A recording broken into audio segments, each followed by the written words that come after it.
today, as you can probably hear, as you now hear me put the microphone down. Hello, everybody. Thank you very much for downloading this wherever I'm going to post it, because right now I'm having trouble getting this show on iTunes, so I'm going to have to put it through one of the other shows. Thank you to the Retro Gamers, Larry. And Anthony.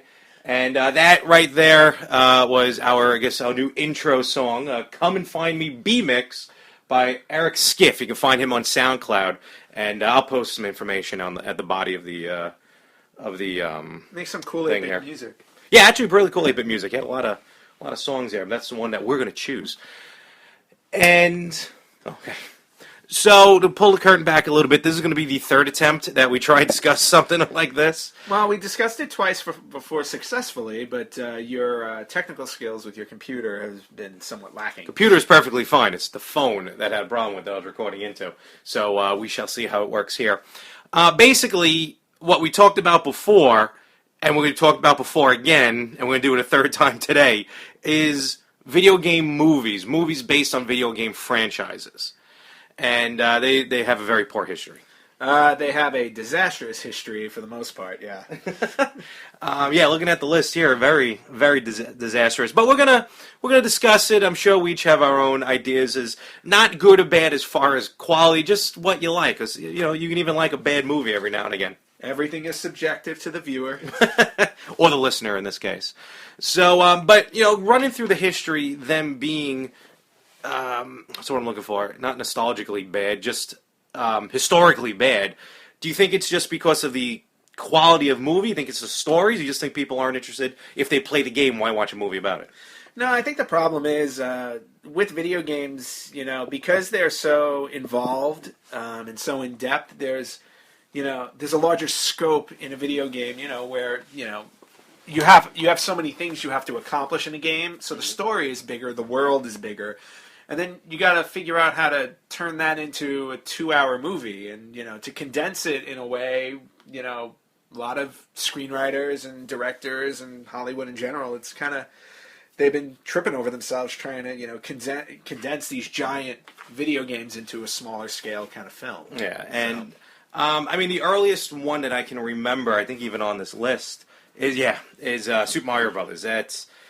I remember reading about it in Nintendo Power. I remember thinking, oh, this is going to be awesome. Finally on the big screen, the Mushroom Kingdom. Mario Luigi, a game I've been playing at that point almost 10 years. I guess by the time it came out, I figured Bob Hoskins and John Leguizamo can't go wrong. Yeah, you can't go wrong with a British man and a Puerto Rican. Playing two Italians. So, yep. But it was horribly gone awry. And I just base that on story. I mean... Definitely, what's his face? Who played Dennis Hopper is a great actor, but as King Koopa, as like a human King Koopa, meaning they went so far away from the source material. Well, the biggest problem with Super Mario Brothers was, first off, you had a very basic premise. The whole idea of Super Mario is, guy saves girl. Mm-hmm. We've seen that in tons of films. Problem with this was. You're dealing with basically, sci-fi fantasy elements. A plumber who goes through a pipe and winds up in a whole different world, and you're basically fighting, a big dinosaur kind of guy. And to be honest with you, there was no budget for special effects and whatnot, so they made the changes they needed to make, and unfortunately, we wound up with the giant turd that is Super Mario Brothers the movie. Well, if the Sony hacks brought us anything, it was that. They plan on doing a new Super Mario Brothers movie, but animated. Well, that's the way to go with I would say with Super Mario Brothers, because unless you do live action CGI type of stuff, animated seems to make the most sense with them because you can do whatever you want in animated. Just ask Disney, Pixar, and all of them. Pixar just made Wreck-It Ralph, which was It was a video, it was a movie about video game characters, and they succeeded, I think, on all fronts with that one because, again, they kept it basic. It was more about the main character and the story and the journey the main character went through, and because it was animated, they had the freedom to do what they wanted with it. Very true, and I think you can get away more of the story it being animated. You know what I mean? Like it's more believable. Yeah, no, it's absolutely more believable, especially when you're talking about video games, because let's face it, characters in video games do very cartoonish things. Yeah, very much so. Mario Brothers is the perfect example of you start out as a small guy who eats a mushroom and gets bigger, eats a flower and shoots fire. I mean, it's completely fantastical. So, and I'm kind of surprised when you look at the history of video game movies, there was only one animated movie. Final Fantasy, right? Yeah, yeah. Final Fantasy Spirits Within was probably the, I think one of, if only, although there was a Street Fighter animated film. Well, I'm talking like domestic. Theatrically released. I mean, that Street Fighter animated movie was fantastic. That was actually very good. Animated movie. And the Final Fantasy movie, to be honest with you, I actually enjoyed it. I think a lot of people had issues with it because it strayed away from an actual Final Fantasy video game. Like, it wasn't based on a video game. They kind of went their own route with it. But I actually thought it was pretty good. And then Japan made... they actually made one based off of Final Fantasy VII called Advent Children. Advent Children, yes. which I also really enjoyed. But that one. Well, that's all, the reason why I enjoyed it though is because it was based off of the video game. If you didn't play the video game, I don't know if you understood the movie at all. Okay. But I enjoyed it just because of the fact that I played through Final Fantasy VII, which is one of my favorite games of all time. So okay. But it's now you have dabbled a little bit in Hollywood. I have. So and when you say a little bit, you mean a little bit. Very enough. little. You got your feet wet. What do you? They dried very quickly. like, what do you? In your humble opinion, in all honesty, what do you think would make a good movie? Do you think would the script have to be where you take a movie and you pretty much redo the story in the video game, or do you branch off for a different, almost like a different adventure? What do you think would probably make it better? I think you kind of have to blur the line and do both if you want to be successful, because what you want to do is you want to keep the core fan base of the video game itself. Mm-hmm. So the only way to do that, I believe, would be to incorporate some of the elements from the actual franchise. Mm-hmm. And then on the flip side of it, you're going to want to generalize it a bit and make the story, interesting and palatable to a general audience, because let's face it, granted, the video game audience, video game audiences are growing and growing, as time goes on. Just look at, your World of Warcrafts and stuff like that. But you still want to cater to a general movie audience. So I feel like you just need to do both. Okay. And of course, just keep the regular, just the regular idea and concept of what makes a good movie. Mm-hmm. Because I feel like that kind of gets lost along the way, because everybody's trying, if they're trying to make an homage, or they're trying to honor the original content, and the problem is, like I said earlier, there's too much content to fit into a 2-hour film. It just becomes pretty much like a burden, almost, for the filmmakers and the audience alike. I mean, with the number of video game movies, we have a list here. The bad list is much longer than the good list. Oh yeah. But when you look at the good list, there's 5 movies on, and you know what? I agree with you. And these are all subjective as to what's good and bad. Totally. Because there's some of these bad movies. I mean, DOA, it's a horrible movie, but it's goofy enough that I quite enjoyed it. But the good list we have, just run it off real fast. It's 5 movies. Well, I think it's easy to look at and see why they're good. Totally. So it was Mortal Kombat, Resident Evil, the first one, yeah, Silent Hill, which I didn't see, but I heard it was is good. Debatable. Okay, fair enough. It's really debatable. Fair enough. Tomb Raider, the first one again, and Final Fantasy. Now, when I was getting back before, and we're not talking about like record-breaking Oscar. No. This is just fun to watch. Yeah, exactly. Because Mortal Kombat versus Mortal Kombat Annihilation, Mortal Kombat's going to be better. Well, I mean, sequels can always do better than the first ones, but I think the problem where you point that out is like Mortal Kombat actually managed to stick to the original concept of the video game, where it was like this tournament, and the villain Shang Tsung was trying to take over Earth, and you had the heroes fighting for it. It was a very basic concept, and I feel like they translated it to the screen well, whereas the sequel wound up becoming this whole, how can we fit every single character we can imagine into this film, which was part of the problem with Street Fighter.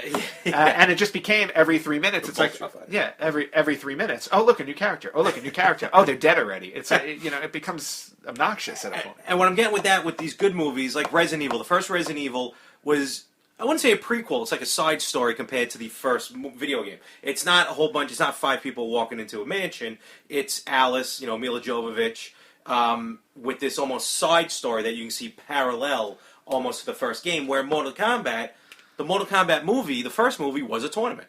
Yeah.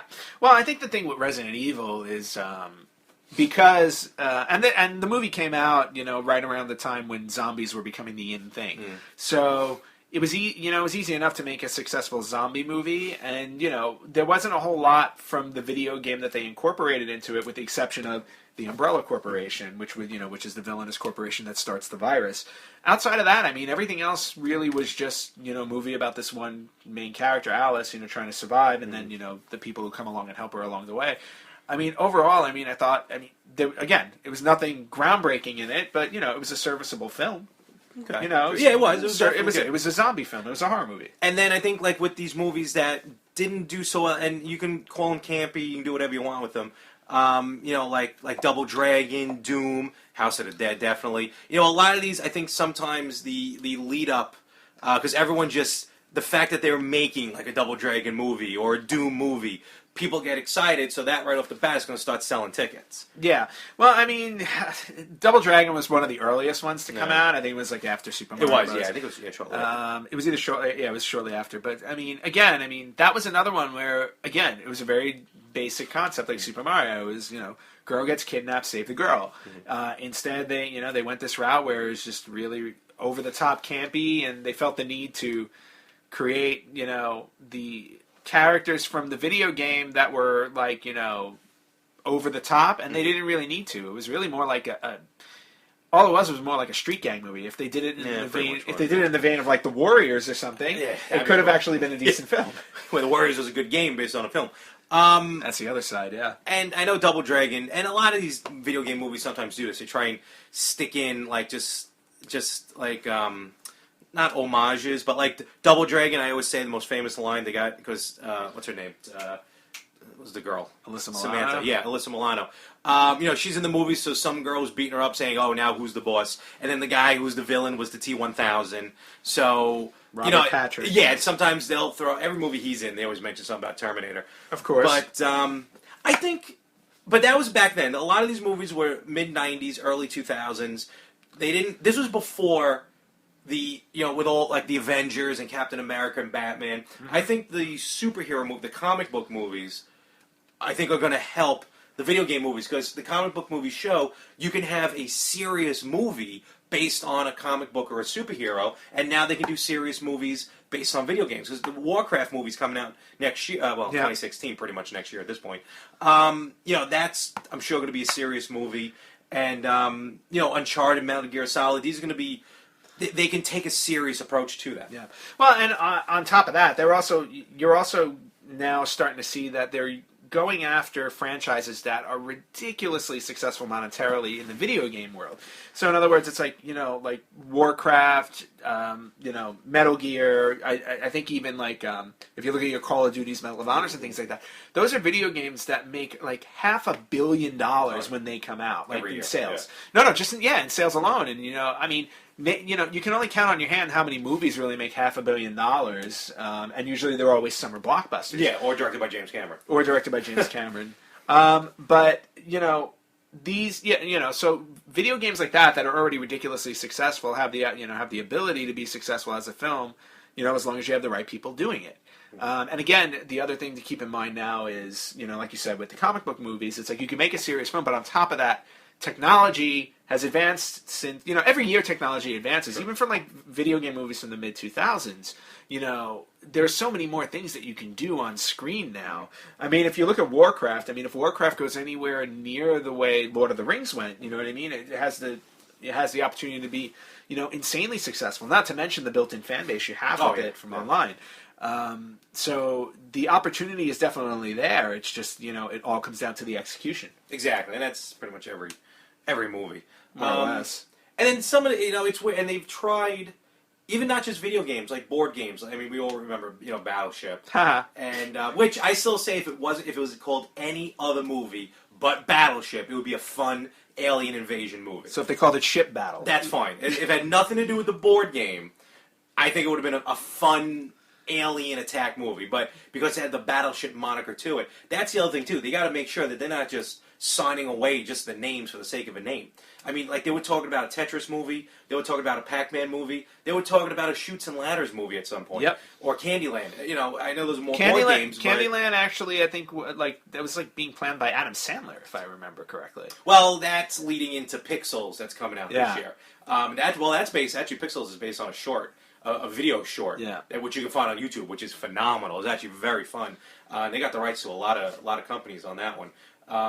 I don't know how they're going to pull it off, but they just started coming out with the posters for that movie, Pixels, and so far they're really cool. Like it's giant Donkey Kong, Pac-Man, like in a 3D pixelated, just eating up Manhattan or destroying Manhattan. So hey, that sounds like fun to me. So, but what I'm saying is you got to be careful also just not to just to sign away the rights of a movie name just for the sake of a movie name. Well, I mean, the thing is, again, it's and this is I think this is just the film industry as a whole. It's you take less of a risk when you sign the rights to something that's already established. Mm-hmm. So now, I mean, we're getting to the point where, granted, video games are starting to get rated, not to the degree that comic books are, but everybody's seen how ridiculously successful comic book movies are becoming, so now they're starting to dip into the other wells that are out there, and the other wells are video games and board games and stuff like that. So, just by using a board game, like, oh my god, Candyland, that's like, so many people know what Candyland is, and when you think about it, it's like, if you think about it, it makes a great idea for a kids movie. Mm-hmm. So it's just the idea of using that franchise's name to already get buzz about it. If you made a Candyland-like movie and did not use the title Candyland, it wouldn't have that already built-in foundation, and that's what it really comes down to, and that's why we see the film industry constantly milking all of these, pre-established franchises for what they're worth, because there's less risk involved. Which is probably why Halo was always on the back burner and eventually was just never made. I think, and what's his name? Peter Jackson was supposed to do the Halo movie. Yes. And I think he just kind of backed off because he just couldn't find the right story for it. Because you got to imagine, if a Halo movie came out, forget about it. Oh, it would be huge. But again, it's like, what's the story? You know what I mean? Maybe not now, but in the past. Yeah, what's the story? Who's the who's the main character? It all comes down to that. And in that one, the main character doesn't talk. Master Chief doesn't talk. Which, personally, I think you can get away with if you do it right, at least for the core audience. Well, because anything, it would be like, you don't want to go the route of, like, the first Judge Dredd movie, where, Stallone takes the mask off in the first 5 minutes of the movie, which never happened in the comic book or in the Carl Urban version. Yeah, well, I mean, but again, I didn't see that one, but again, it's so difficult to create a film where your main character doesn't speak. It's like, it really is. I mean, if you think about it, I mean, the only film that comes to mind for me that I thought was really, really solid with the main character who barely spoke, and it was WALL-E. WALL-E, granted, as the movie went on, they introduced other characters which wound up speaking, but WALL-E himself barely spoke, and it was visually stunning, and his story was just fantastic, and he didn't need to speak to tell the story. Mm-hmm. But again, translating that over into like what I would only consider would be like a sci-fi action kind of film, like with Halo, I honestly don't know how you would be able to do that without having your main character. Yeah, and the cool thing about technology, again, now is it's cheap. Video cameras are cheap now. You can go out and buy a GoPro for like $250 or $350, and you can film your own stuff. I mean, I remember like a few years ago there was an April Fool's joke on IGN.com, and it was a Legend of Zelda trailer, and it looked pretty legit. And I was like, oh crap! I go, this looks pretty. I mean, for what it was, I'm like, this looks low budget. I go, but it looks intriguing to me. I'm a big Zelda fan, though, of course. And then I found out it was a joke. I'm like, oh, man. I was like, that kind of sucks. But at the same time, it's like, yeah, anybody can really go out there and do that. Yeah. Everybody's got the ability to do it. Hell, I've been trying to do it for years now. So, just not in the video game realm, per se. Oh, man. So, but yeah, I think with the gist of this whole show, as far as what we're talking about today, I think the past is in the past. With the video game movies, we have them. They're in the history. Some of them are just fun to watch for a laugh. But I think moving forward, the world has changed, the climate has changed, and I think we can get more serious movies based on video games, and I think we have some good stuff on the horizon. Yeah, I think so too. I think what we need to be on the lookout for in terms of video game movies is what's going to be the one that sets the trend. Because with comic book movies suffered the same thing that video game movies did for a very long time until X-Men came out in 2000. And when X-Men came out, all of a sudden everybody realized, oh look, you can make a successful comic book franchise into a movie. Now you're talking about, when you go look at X-Men had, you're talking about a comic book that started in 1963. So at that point, you're talking about 37 years of history and they made a film that was barely, well, I don't even think it was a 2-hour film. It was like an hour 40, hour 45. Just about. Right. And you're talking, and again, in X-Men, hundreds of characters that they narrowed down to like 5 or 6. Mm-hmm. When you count the bad guys, a little bit more, but still, it's like they were able to really hone in on one lead character, Wolverine, have the support team around him and create a really good movie. And now you fast forward to 2014 and we were looking at, I think, like the 7th, movie from the X-Men franchise. With Days of Future Past, which, by the way, I thought was absolutely excellent. Mm-hmm. And we're talking 14 years since the first one. Yep. But to me, X-Men was the one that set the trend where it's like, hey, you know what? You can make a good comic book superhero movie. Make it serious. Right. And now you look at like the success of Iron Man, Avengers, Captain America, and stuff like that. We've come so far.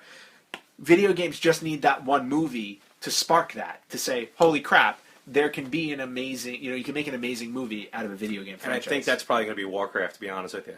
I think depending on the success of Warcraft, you're going to see either more or less of the genre. Yeah, because if that one can't do it, I don't know what will. All right. So, all right, we're going to start to wrap this one up. But, if you have any ideas, you can definitely, let us know about it. Retrogamer.com. Retrogamers.com. It's new. Oh, the Retro Gamers. The Retro Gamers. I'll figure it out. TheRetroGamers.com. It's still under construction. But you may be able to put some ideas up there. And we're going to get a Twitter going full-time in a little bit. We get an email going full-time so as I can remember the address.